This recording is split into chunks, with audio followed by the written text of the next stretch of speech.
raantana akkamitti akka aappii kana gisee fayyadamtu receive ittiin laallattu argite sani kan receive ittiin godhattu as naannaa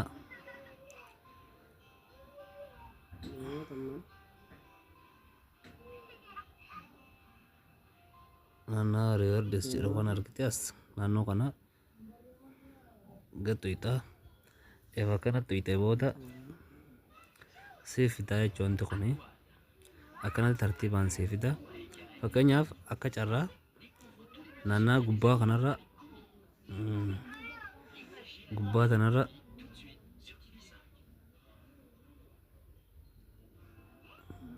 as kuma kana as bira argite naannoo kuma kana ta'uu dhabuu danda'a jechuudha. Fakkeenyaaf warra kuma kudhan fudhatus kana ta'uu dhabuu danda'a. Tanaaf yeroo laaltan akkatti bifa tanaan ol harkiftanii efa akkanatti ol harkiftanii booda akkanatti gisee sa'aatii teessan laallachuudhaaf bifa tanaan akkatti ol harkistanii amma humni reefun tana achitti jiru san kuma san ta'uu dhabuu danda'a.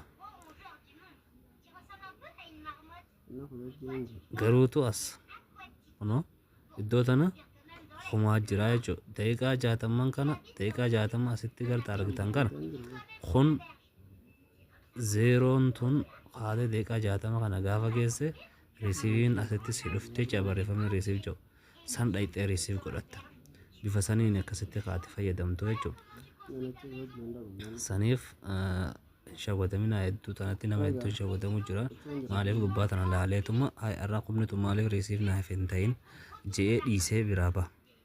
Saniif yeroo deemtan akkanatti gad deemuudhaan akkanatti ol ooftanii bakka nama isin argisiise kana laallatta. Warri 800 akkasumatti bifa kanaan kan laallattanii jechuudha.